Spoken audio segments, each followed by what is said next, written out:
السلام علیکم دوستو، اردو داستان چینل پر خوش آمدید۔ آئیے سنتے ہیں اردو ناول ولی عہد قسط نمبر 6۔ معزز سامعین، آپ سے امید کی جاتی ہے کہ ویڈیو کو لائک کریں اور چینل کو سبسکرائب بھی کر دیں، شکریہ۔ جس بات کا دھڑکا کئی روز سے دلوں میں ہول پیدا کر رہا تھا وہ آخر ہو کے رہا۔ نواب فروخ نے اسی طوفانی رات کو طلوع سحر کے قریب اپنی زندگی موت کے سپرد کی اور محل سرا میں کوہرام مچ گیا۔ وفاداران خاص نے ننھے شہزادہ قاسم کے حضور سر خم کر دیے جو باپ کی وفات پر بلک بلک کر رو رہا تھا۔ ملکہ بیگم کی حالت ازحد خراب تھی۔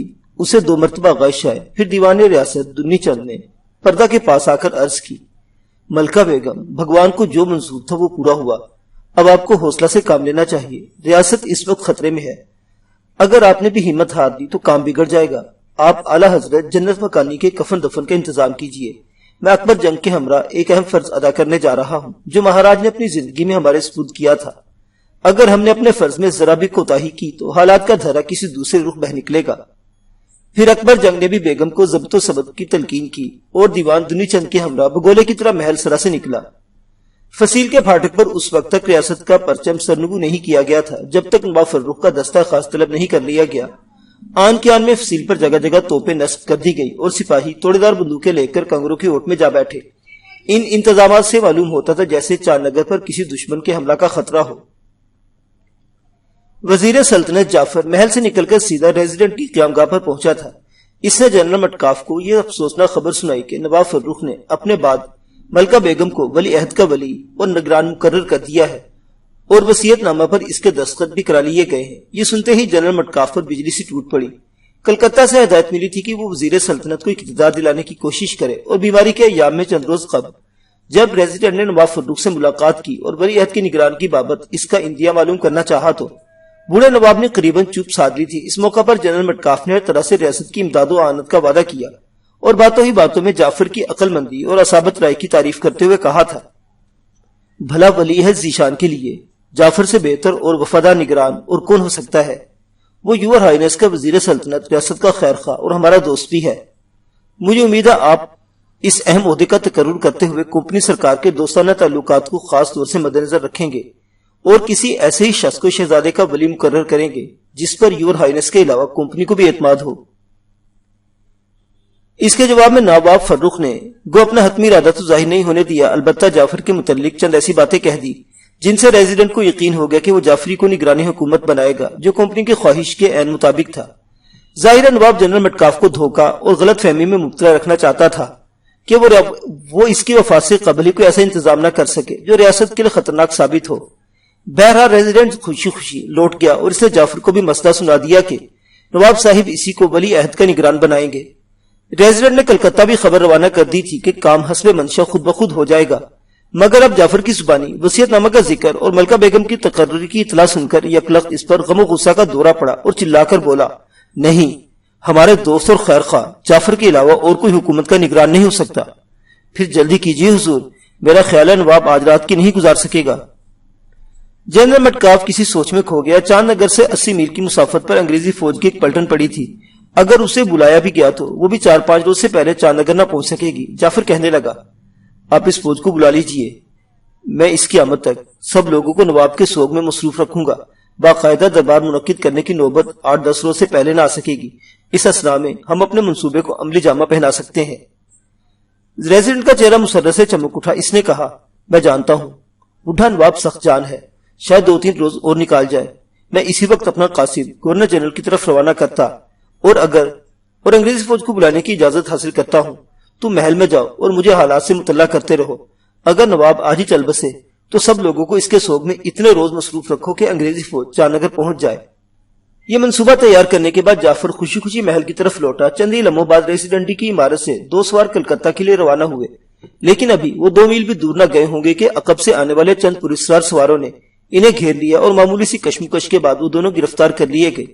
ان کی تلاشی لینے پر سب سے پہلے ان کاغذات پر قبضہ کیا گیا جن میں ریزیڈنٹ نے گورنر جنرل کو چاند نگر کے حالات کی خبر دی اور وزیر سلطنت جعفر کو اقتدار دلانے کی خاطر انگریزی فوج کی مدد مانگی تھی۔ نہایت خاموشی کے ساتھ دونوں انگریز قیدی دنی چند کی حویلی میں داخل کر دیے گئے اور انہیں پابند زنجیر ایک کمرے میں بند کر کے باہر مسلح پہرا بٹھا دیا گیا۔ جعفر اس وقت محل سرا میں داخل ہوا جب نواب فرخ انتقال کر چکا تھا۔ قصر سفید کی غلام گردش میں اسے دیوان دنی چند اور وزیر جنگ اکبر نے اعلی حضرت کی وفات کی اطلاع دی۔ اس وقت جعفر کے ہمراہ اس کا خاص معتمد رگھوناتھ بھی تھا جو اکثر سازشوں میں شریک رہا تھا۔ شاید وہ اس لیے ہمراہ آیا تھا کہ ریزیڈنٹ کو محل کے حالات کی خبر دیتا رہے۔ جعفر نے اسی وقت رگھوناتھ کو اشارہ کیا اور وہ واپس چل دیا۔ اکبر جنگ اور دنی چند نے رگھوناتھ کو پھاٹک پر جا لیا اور بھیل پہرے داروں نے اسی وقت اس کی مشکیں کس لی۔ یہ کام اتنی ہوشیاری سے ہوا کہ کسی کو کانو کان خبر نہ ہو سکی۔ پھر اسے بھی دنی چند کی حویلی میں منتقل کر دیا گیا۔ رگھوناتھ نے جب اکبر جنگ کی تلوار کو سر پر چمکتے دیکھا سب کچھ اگل دیا کہ وہ محض ریزیڈنٹ تک اطلاع پہنچانے کی خاطر وزیر سلطنت جعفر کے ہمراہ آیا تھا۔ دیوان دنی چند نے اسی وقت اپنا ایک آدمی ریزیڈنٹ کی طرف روانہ کر دیا اور جعفر کی طرف سے ایک رکا لکھا کہ نواب صاحب انتقال کر گئے ہیں اور میں محل میں مصروف رہوں گا۔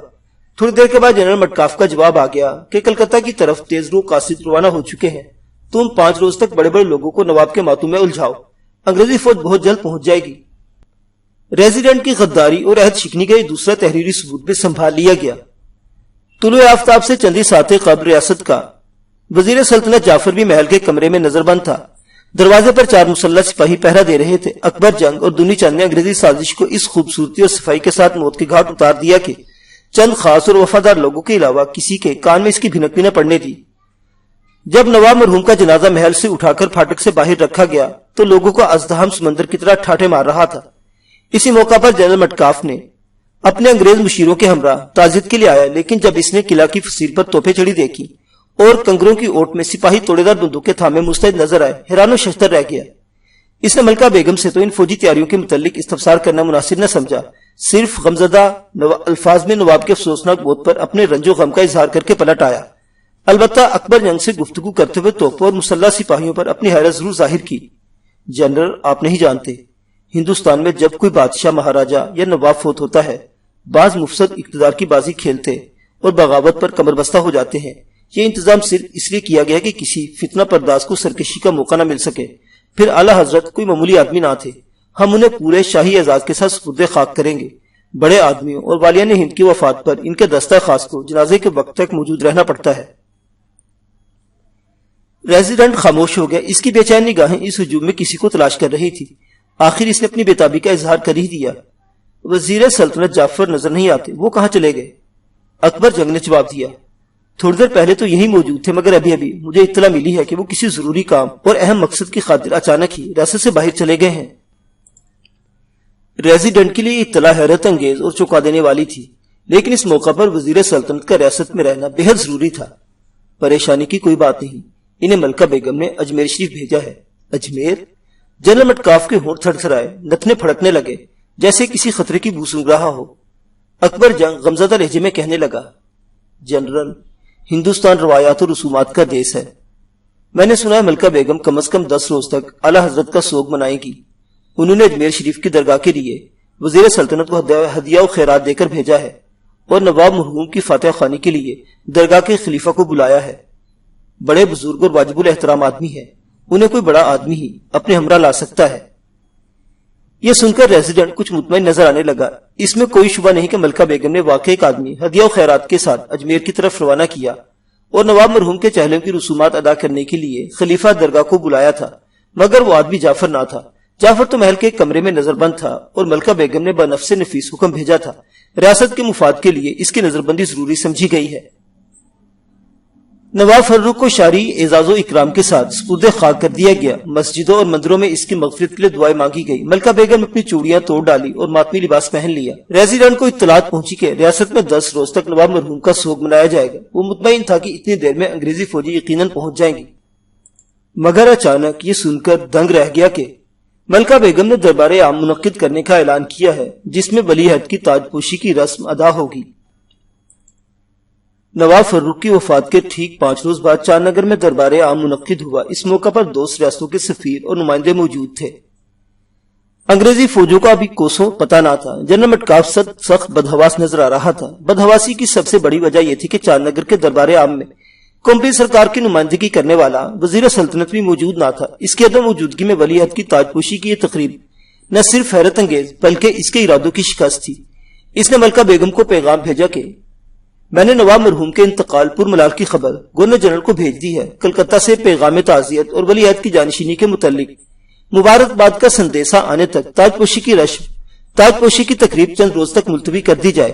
پھر ابھی تک وزیر سلطنت جعفر بھی اجمیر شریف سے نہیں لوٹے، کم از کم ان کی واپسی کا انتظار کر لیا جائے۔ اس کے جواب میں ملکہ بیگم نے ریزیڈنٹ کو جو پیغام بھیجا وہ اس کی آنکھیں کھول دینے کے لیے کافی تھا۔ چاند نگر ایک آزاد و خود مختار ریاست ہے، مگر ریزیڈنٹ نے جو لبو لہجہ اختیار کیا ہے اس سے معلوم ہوتا ہے کہ جیسے ہم کمپنی سرکار کے باج گزار ہیں۔ جنرل مٹکاف کو سرزنش کی جاتی ہے کہ آئندہ محتاط رہے۔ چاند نگر کلکتہ کے مشوروں کا محتاج ہے، نہ کمپنی کے گورنر جنرل کا ماتحت کہ اس کا پیغام آنے تک تقریبا شاہی ملتوی کر دی جائے۔ یہ انداز گفتگو ریاست کے معاملات میں بے جا دخل اندازی کے مترادف ہے۔ کیا کمپنی سرکار اپنی تقریبات ہمارے مشورے سے منعقد کرتی ہے؟ کمپنی کا ریزیڈنٹ چاند نگر میں موجود ہے، وہ جشن تاج پوشی میں اپنی سرکار کی نمائندگی کر سکتا ہے۔ اپنے وزیر سلطنت کی فکر ہمیں ہونی چاہیے، جنرل مٹکاف کو نہیں۔ اس کی اطلاع کے لیے بتا دینا ضروری ہے کہ وزیر سلطنت جعفر جشن تاج پوشی میں شریک ہوگا۔ ریزیڈنٹ کو یوں محسوس ہوا جیسے زمین اس کے پاؤں کے نیچے سے تیزی سے گردش کر رہی ہو۔ اسے اطمینان ضرور تھا کہ گورنر جنرل کو حالات کی نزاکت سے مطلع کر چکا ہے اور انگریزی فوج آتی ہوگی۔ اس قیامت تک جنرل مٹکاف نے خاموشی بہتر سمجھی، حتیٰ کہ تاج پوشی کا دن آ پہنچا۔ وہ ابھی تک کوئی فیصلہ نہیں کر سکا تھا کہ جشن میں شریک ہو یا چپ چاپ ریزیڈنسی میں بیٹھ رہے، جہاں صرف 200 انگریز سپاہی اس کی حفاظت کرتے تھے۔ اس نے جعفر کی تلاش میں آدمی روانہ کیے، مگر جاسوسوں نے اطلاع دی تھی جعفر چاند نگر میں موجود نہیں۔ پھر چند انگریز سوار اجمیر کو جانے والے راستے پر جا بیٹھے کہ جو ہی وہ آتا نظر آئے اسے ریزیڈنسی میں لے آئے، مگر تقریب شاہی کا وقت سر پر آ گیا اور جعفر کو کوئی پتہ نہیں تھا۔ اب ریزیڈنٹ کو اپنی سیاسی بصیرت سے کام لے کر یہ فیصلہ کرنا تھا وہ جشن میں شریک ہو یا نہ۔ مشیروں نے یہی رائے دی کہ دولت چاند نگر کے ساتھ کمپنی گورنمنٹ کے تعلقات دوستانہ ہیں، اسے دیرینہ تعلقات کو فوراً ہی منقطع کر لینا ایک سیاسی غلطی ہوگی۔ جنرل مٹکاف بھی ہندوستان کی انگریز گورنمنٹ کی طرف سے اپنے مشیروں کے ہمراہ قلعہ میں داخل ہوا، جہاں ایوان عام میں تاج پوشی کا دربار منعقد کیا جا رہا تھا۔ ایک بہت بڑے وسیع اور اس حال میں جو 18ویں صدی عیسوی کے مشرقی ساز و سامان سے آراستہ و پیراستہ تھا۔ 2 رویا کرسیاں بچھی تھی جن پر عمائدین حکومت درجہ بدرجہ بیٹھے تھے۔ ان کے عقب میں دونوں طرف وہ لوگ حاضر تھے جنہیں جشن تاج پوشی میں شرکت کی سعادت نصیب ہوئی تھی۔ سٹیج کے قریب ریاست کے مذہبی لوگ جن میں بڑے بڑے علماء دین اور پنڈت پروہت شامل تھے اپنے اپنے مخصوص لباس میں قالینوں پر دوزانوں بیٹھے تھے۔ ریاست چاند نگر پر اگرچہ مسلمان نواب حکومت کرتے تھے لیکن انہوں نے ریاست کی ہندو رایا کو کبھی نظر انداز نہیں کیا۔ ریاست کا دیوان جسے موجودہ اصطلاح میں وزیر مال کہتے ہیں عموماً ہندو ہوتا تھا۔ پنڈتوں اور پروہتوں کو بھی علماء اسلام کی طرح دربار میں عزت و تکریم دی جاتی تھی۔ اگر یہ کہا جائے کہ نواب فروخ ایک ایسا حکمران تھا جس نے اپنی مذہبی رواداری کی وجہ سے ریاست کے مسلمانوں اور ہندوؤں کو یکجان تو غالب کر دیا تھا تو بے جانا ہوگا۔ سٹیج پر بھی ایرانی قالین آراستہ تھی اور ان پر پروہت ریاستوں کے سفیر اور نمائندے زرق برق پوشاکیں پہنے جلوہ افروز تھے۔ کمپنی سرکار کے نمائندوں کے لیے بھی سٹیج پر ہی کرسیاں بچھائی گئی تھی جن پر جنرل مٹکاف اپنے ساتھیوں کے ہمراہ آ کر بیٹھ گیا۔ سٹیج کے عقب میں 2 گز اونچی ایک چوڑی محراب میں مسند شاہی آراستہ کی گئی تھی۔ دربار کھچا کھچ بھرا تھا اور لوگ بے تابی کے ساتھ ولی عہد اور ملکہ بیگم کی آمد کے منتظر تھے۔ اچانک کرنا کی آواز کے ساتھ توپیں داغی جانے لگی اور توپوں کی گڑگڑاہٹوں میں حاجب خاص نے ولی عہد اور ملکہ کی آمد کا اعلان کیا۔ لوگ سنبھل کر بیٹھ گئے۔ اس ہجوم میں جنرل مٹکاف کی نگاہیں بدستور جعفر کو تلاش کر رہی تھی لیکن وہ کہیں نظر نہ آیا۔ شاہی محراب سے دائیں سمت ایک محراب میں اسے وزیر جنگ اکبر اور اس کا بیٹا حیدر جنگ نظر آئے۔ بائیں محراب میں دیوان ریاست دنی چند اور میر منشی احمد شجاع کرسی پر متمکن تھے۔ اچانک منتظم دربار میر ولی اللہ نے شاہی محراب میں آ کر ولی عہد ذیشان اور ملکہ مکرمہ کی آمد کی اطلاع دی۔ پھر اسی لمحے حریری پردوں کو حرکت ہوئی اور ملکہ بیگم تاج شاہی سر پر رکھے شہزادہ قاسم کے ساتھ نمودار ہوئی اور شاہی محراب میں مسند پر ولی عہد کے پہلو پہ پہلو بیٹھ گئی۔ حاضرین دربار نے اٹھ کر سلامی دی، پھر اپنے اپنی نشستوں پر مطمئن ہو گئے۔ یہ دیکھ کر لوگوں کے دلوں کو ایک دھچکا سا لگا کہ ملکہ بیگم نے اگرچہ سر پر تاج شاہی رکھا تھا لیکن بدن پر بدستور سیاہ ماتمی لباس تھا۔ البتہ شہزادہ قاسم کو زرق برق شاہی پوشاک پہنائی گئی تھی اور اس کے سر پر ابھی تک شہزادگی کی علامت شاہی کلگی نظر آ رہی تھی۔ میر دربار میر ولی اللہ نے دربار عام کا مقصد بیان کیا۔ سب سے پہلے تمام لوگوں نے 3 پل تک کھڑے ہو کر بزبان خاموشی نواب فروخ مرحوم کی روح کو خراج عقیدت پیش کیا۔ پھر میر ولی اللہ نے وصیت نامہ پڑھ کر سنایا۔ سب لوگوں نے سر اطاعت خم کر دیا۔ اسی لمحے ملکہ بیگم کھڑی ہوئی اور دربار میں خاموشی چھا گئی۔ اس نے مختصر الفاظ میں ریاست کی آزادی و خود مختاری کی اہمیت بیان کی اور سر دربار قسم کھائی کہ جو دشمن ہماری آزادی پر حملہ ہوگا میں اس کا مقابلہ کروں گی۔ دربار میں ایک سنسنی سی پھیل گئی۔ انگریز ریزیڈنٹ کے چہرے پر ایک عجیب سی بوکھلاہٹ طاری ہوئی، کیونکہ جب ملکہ بیگم نے آزادی کی قسم کھائی اس کی نگاہیں ریزیڈنٹ پر مرتکز تھی۔ غالباً حاضرین دربار نے بھی ملکہ بیگم کا اشارہ سمجھ لیا تھا، وہ بھی انگریزوں کو گھور رہے تھے۔ پھر ملکہ بیگم نے نواب فروخ مرحوم کی وصیت نامہ پر عمل پیرا ہونے کا یقین دلایا اور میر دربار کو حکم دیا کہ وہ تاج پوشی کی رسم ادا کرے۔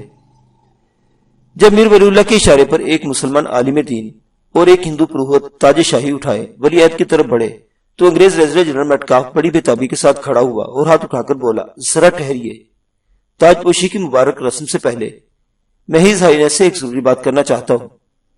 اکبر جنگ، حیدر جنگ، دیوان دنی چند اور احمد شجاع اپنی کرسیاں چھوڑ کر کھڑے ہو گئے اور لوگوں نے بھی جنرل مٹکاف کو نفرت کی نظروں سے دیکھا، مگر اسی لمحے ملکہ بیگم نے بڑے تدبر اور تحمل سے لوگوں کو بیٹھنے کا اشارہ کیا اور انگریز ریزیڈنٹ کو اجازت دی کہ جو کچھ پوچھنا چاہتا ہے پوچھ لے۔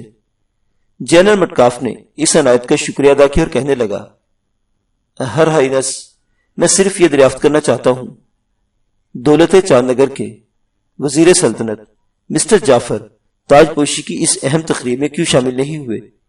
ہز ہائنس مرحوم نے اپنے وصیت نامہ میں تمام وزیروں اور عہدیداروں کو قائم و برقرار رکھا ہے، جس کی روح سے جعفر بدستور وزیر سلطنت ہیں، لیکن وہ اس وقت دربار میں موجود نہیں، حالانکہ ملکہ معظمہ نے وعدہ فرمایا تھا وہ جشن تاج پوشی میں شریک ہوں گے۔ یہ سنتے ہی ملکہ بیگم مشتعل ہاتھ میں کھڑی ہو گئی اور اس کے ساتھ تمام حاضرین کو بھی اپنی نشستیں چھوڑنا پڑی۔ پھر ملکہ نے اکبر جنگ کی طرف انگلی اٹھائی اور حکم دیا، اکبر جنگ، وزیر سلطنت کو پیش کیا جائے۔ دوسرے لمحے لوگوں کی متحیر متعجب نگاہیں وزیر سلطنت جعفر پر پڑی۔ وہ زنجیروں میں جکڑا سامنے کی بالکونی پر پیش کیا گیا۔ اس کے دائیں بائیں 4 جوان ننگی تلواریں لیے کھڑے تھے۔ ان سناٹے میں ملکہ بیگم کی آواز سنائی دی، جنرل مٹکاف، دیکھ لو، ہم نے وزیر سلطنت کو پیش کر دیا۔ ریزیڈنٹ کے چہرے کا رنگ اڑ گیا، دوسرے انگریز بھی دہشت زدہ نظر آئے۔ زنجیروں میں جکڑا جعفر سر نہوڑے کھڑا تھا اور اس کی آنکھوں میں موت کا خوف جھانک رہا تھا۔ اس نے جنرل مٹکاف کو دیکھا، پھر چلایا، میں بے گناہ ہوں۔ جنرل مٹکاف شاید سنبھل گیا تھا، اس نے ملکہ بیگم کی طرف رخ کیا اور پوچھا، ہر ہائنس، کیا میں وزیر سلطنت کا جرم دریافت کر سکتا ہوں؟ ملکہ بیگم نے تیز اور چپتی آواز میں جواب دیا، ہم کسی مجرم کے جرم کی وضاحت کرنے کے پابند نہیں، لیکن جعفر چونکہ کمپنی سرکار کی سفارش پر وزیر سلطنت نامزد ہوا، اس لیے جرم کی وضاحت کر دینا ضروری ہے۔ کیا تم اس کا جرم نہیں جانتے؟ ہز ہائنس، بھلا مجھے کیا خبر ہو سکتی ہے؟ تم جھوٹ بولتے ہو جنرل مٹکاف، کیونکہ تم خود شریک جرم ہو۔ ریزیڈنٹ تھرتھراتی آواز میں بولا، ہر ہائنس، انگریز گورنمنٹ کے ریزیڈنٹ کی توہین کر رہی ہیں۔ ملکہ نے قہرآلود نظروں سے جنرل مٹکاف کو دیکھا، پھر دیوان دنی چند کی طرف ہاتھ اٹھا کر بلند آواز میں گرجی، دنی چند، کمپنی سرکار کے ریزیڈنٹ کو ہمارے وزیر سلطنت کا جرم بتاؤ۔ سب لوگوں کی نگاہیں دنی چند کی طرف اٹھی۔ وہ کہنے لگا، اعلی حضرت مہاراج طہور پناہ کی وفات سے کچھ دیر پہلے جب نواب مرحوم ملکہ بیگم کو ولی عہد ذیشان کا نگران مقرر فرما چکے تھے، وزیر سلطنت جنرل میٹکاف کی قیامگاہ پر پہنچا۔ وہاں دونوں کے درمیان یہ سازش طے پائی کہ انگریزی فوج کو بلا کر ریاست پر قبضہ کر لیا جائے اور نواب مرحوم کے بعد غدار جعفر کو ولی عہد کا نگران بنایا جائے۔ اس بہانے کمپنی سرکار کے ریزیڈنٹ نے دولت چاند نگر کی آزادی و خود مختاری کو غصب کرنے کا خطرناک منصوبہ تیار کیا، لیکن ملکہ بیگم کو چونکہ اس سازش کا بر وقت پتہ چل گیا، اس لیے انہوں نے فوراً جعفر کی گرفتاری کا حکم دیا۔ لوگ یہ حیرت انگیز انکشاف سن کر حیران و ششدر رہ گئے۔ دیوان دنی چند نے بتایا، اعلی حضرت نواب مرحوم بھی جعفر کی پراسرار سرگرمیوں سے غافل نہ تھے۔ انہوں نے اپنی وفات سے قبل یہ حکم قلم بند کرایا کہ اگر وزیر سلطنت ریاست کے مفاد سے غداری کا مرتکب ہو تو وزارت سے برطرف کر دیا جائے۔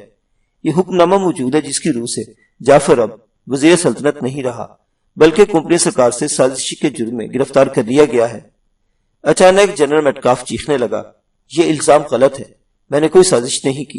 ہز ہائنس کی وفات کے بعد بعض لوگ کمپنی گورنمنٹ کے خلاف ملکہ عالیہ کو بدزن کرنا چاہتے ہیں۔ جنرل میٹکاف، شاید تمہیں کسی دربار میں حاضری کے آداب یاد نہیں رہے۔ ملکہ بیگم کی آواز سن کر ریزیڈنٹ نے ادب سے اپنی گردن جھکا دی۔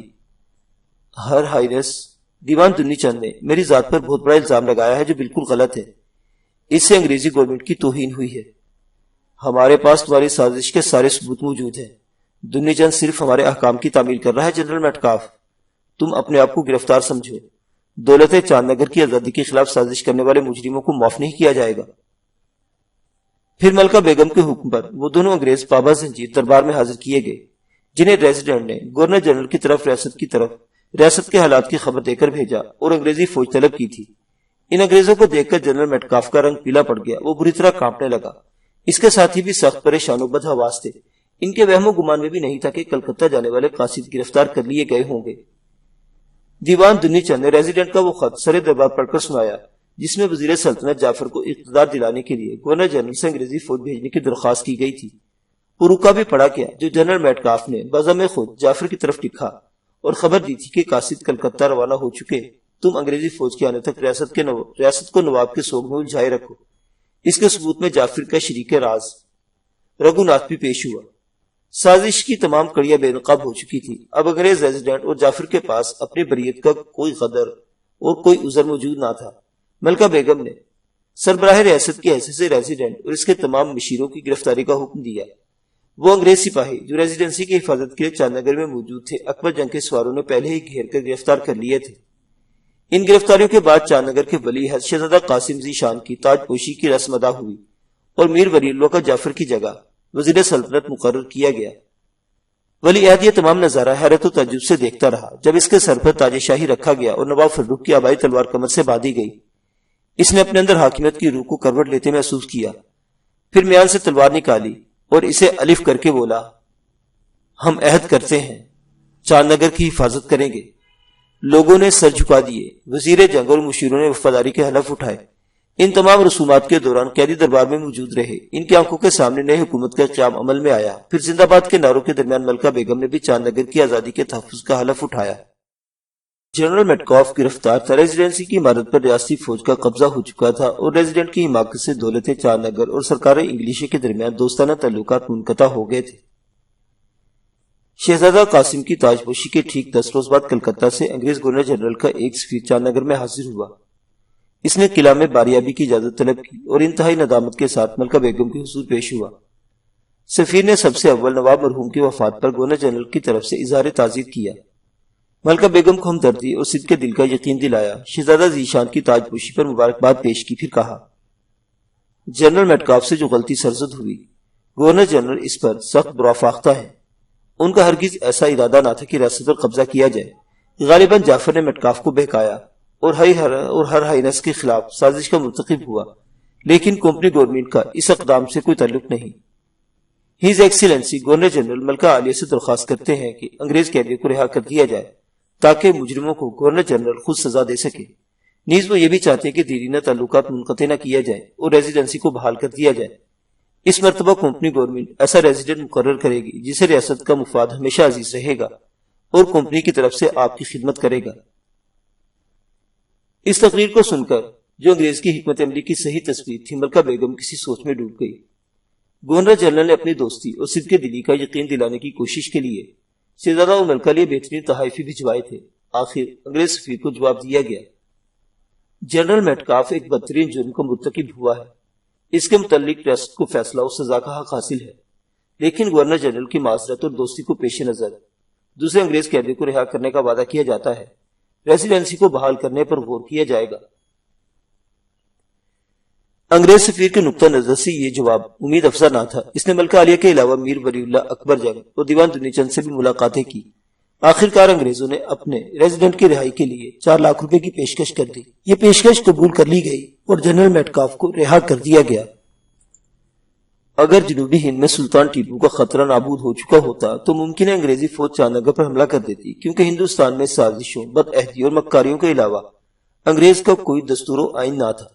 6 ماہ کی مسلسل کوشش کے بعد ریزیڈنسی پھر بحال کر دی گئی۔ اس مرتبہ جو ریزیڈنٹ آیا وہ واقعہ اگر دل سے نہیں تو بظاہر ریاست کا دوست اور ملکہ بیگم کے نیازمند ہی معلوم ہوتا تھا۔